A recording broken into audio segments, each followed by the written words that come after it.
તો આ સાથે TV9 સંવાદદાતા નિર્મલ દવે જોડાઈ ગયા છે। નિર્મલ, સ્વાભાવિક છે કે વડાપ્રધાન નરેન્દ્ર મોદીની હાજરીમાં આટલા બધા કાર્યક્રમો થવાના હોય ત્યારે તૈયારીઓને અત્યારે આખરી ઓપ આપવામાં આવ્યો છે। આખી કઈ રીતની ભૂમિકા રહેશે આજની વડાપ્રધાનની ઉદ્ઘાટન કાર્યક્રમોમાં અને કયા કયા કાર્યક્રમો આજના મહત્વના?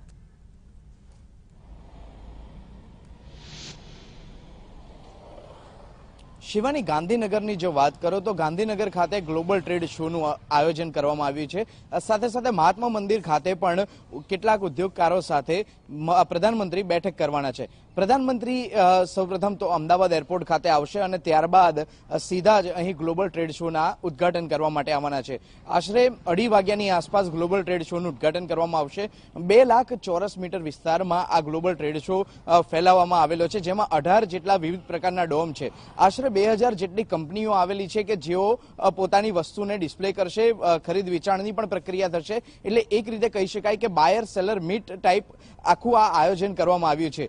જે રીતે આ આયોજન કરવામાં આવ્યું છે, ખાસ કરીને વાત કરવામાં આવે તો એક આફ્રિકા પેવેલિયન બનાવવામાં આવ્યું છે, જે એક આકર્ષણનું કેન્દ્ર છે। સાથે સાથે બુલેટ ટ્રેનનું એક સિમ્યુલેટર મૂકવામાં આવ્યું છે, તે પણ એક આકર્ષણનું કેન્દ્ર છે। આફ્રિકા પેવેલિયન જે બનાવવામાં આવ્યું છે તેમાં આફ્રિકાના 54 જેટલા દેશ પૈકીના 25 દેશના બિઝનેસ યુનિટ અહીં આવ્યા છે।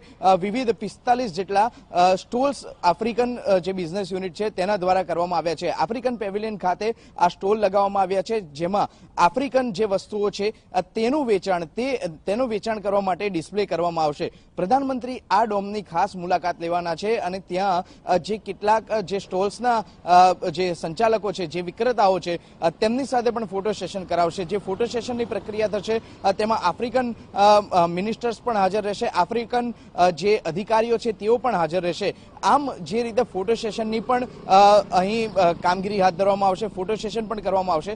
સાથે સાથે બુલેટ ટ્રેનનું જે સિમ્યુલેટર મૂકવામાં આવ્યું છે તે પણ અન્ય એક આકર્ષણનું કેન્દ્ર છે। વાત કરવામાં આવે બુલેટ ટ્રેનની તો જે રીતે અમદાવાદથી મુંબઈ વચ્ચે આ બુલેટ ટ્રેન દોડવાની છે, અત્યારે અંદર બેઠેલો જે મુસાફર છે તે કેવો નજારો માણી શકશે, તે કેવી રીતે જે આસપાસનો નજારો હશે તેની મોજ માણી શકશે, તે અંગેનું અહીં ડિસ્પ્લે રાખવામાં આવ્યું છે। વાત કરવામાં આવે તો બુલેટ ટ્રેનને લઈને જે રીતે જાપાનમાં 2 સ્ટેશનો વચ્ચે આ બુલેટ ટ્રેન દોડી રહી છે તેનું એક વિડીયોગ્રાફી કરી અને અહીં ડિસ્પ્લે માટે રાખવામાં આવી છે। ટેકનિકલ સ્પેસિફિકેશન સાથે તમામ જે પ્રક્રિયા છે બુલેટ ટ્રેનની, તે તમામ પ્રક્રિયા પ્રધાનમંત્રીની મુલાકાત દરમિયાન પ્રધાનમંત્રીને સમજાવવામાં આવશે। એટલે પ્રધાનમંત્રીનો જે ડ્રીમ પ્રોજેક્ટ છે બુલેટ ટ્રેનને લઈને, હાઈ સ્પીડ રેલ કોરિડોરનો જે આ ડિસ્પ્લે મૂકવામાં આવ્યું છે તે પણ અન્ય એક આકર્ષણનું કેન્દ્ર છે। એટલે જે પણ અહીં આવશે તેમને બુલેટ ટ્રેનને લગતી પણ માહિતી મળી શકશે।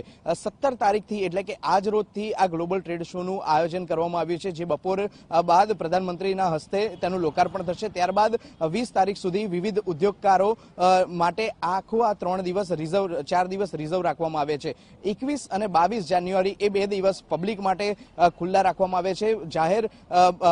જાહેર રીતે આ જે બંને દિવસો છે તેને ખુલ્લા રાખવામાં આવે છે। પબ્લિક છે એ અહીં આવી અને મુલાકાત કરી શકશે। જે વિવિધ વસ્તુઓ છે, ચાહે ફાર્મ ટુ ફિલ્ડની વાત કરવામાં આવે કે પછી અન્ય એગ્રીકલ્ચર પ્રોડક્ટની વાત કરવામાં આવે, અન્ય જે વિવિધ વસ્તુઓ છે તે તમામ અંગેની માહિતી જાહેર જે પબ્લિક છે તે પણ મેળવી શકશે।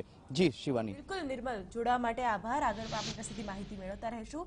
તો આજે વિકાસ મિશન પર મોદી, વડાપ્રધાન નરેન્દ્ર મોદીની ગુજરાત મુલાકાત, જેમાં સંખ્યાબંધ કાર્યક્રમોમાં વડાપ્રધાનની હાજરી રહેશે। આજે ખાસ કરીને ગ્લોબલ ટ્રેડ શોનું ઉદ્ઘાટન કરવામાં આવશે, જેમાં વિવિધ જાતના જે રીતના વેપાર પર ફોકસ કરવામાં આવ્યું છે અને તેમાં કઈ રીતે એક સહિયારો મંચ લોકોને મળી રહે તેનો પ્રયાસ કરાયો છે।